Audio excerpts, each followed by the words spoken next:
Amélie, Anaïs, Alain, Héloïse, Mathieu, Henri.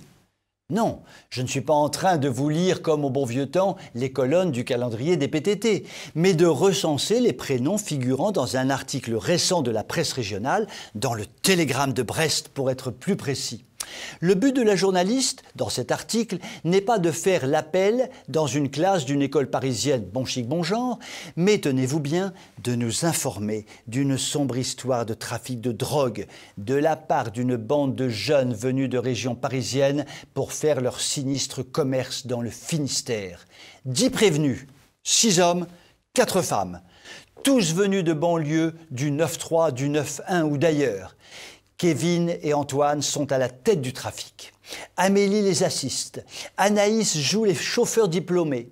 Alain, Antoine et Henri, quant à eux, jouent les gros bras et ils ont, paraît-il, déjà d'autres affaires sur les bras. Enfin, Héloïse, Tris, Mathieu et Eric, qualifiés d'exécutants, ferment la marche.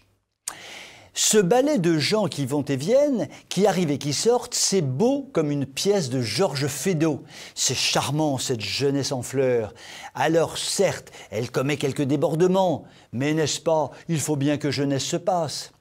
Mais si vous regardez de plus près l'article de la journaliste Hélène Karoff, chroniqueuse de cette stupéfiante affaire de stupéfiants, vous allez trouver qu'il y a quelque chose qui cloche.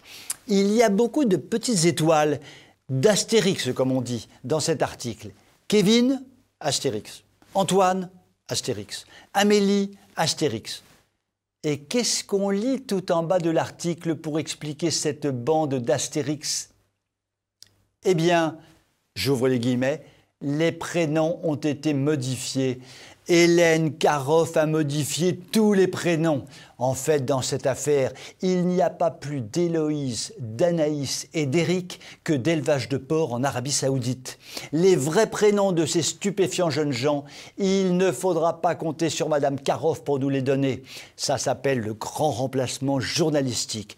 Ne surtout pas donner le sentiment que la délinquance peut avoir une origine immigrée. Ça pourrait faire désordre et alimenter le vote pour le Rassemblement national.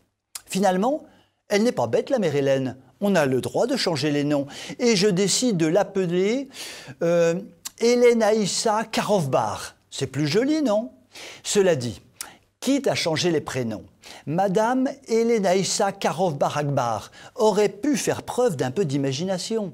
À défaut de Yacine et Mohamed, plutôt qu'Héloïse et Eric, j'aurais choisi, je ne sais pas moi, Emmanuel Anatase ou Ségolène Berthe et pourquoi pas Manuchonnette Brichetonnette.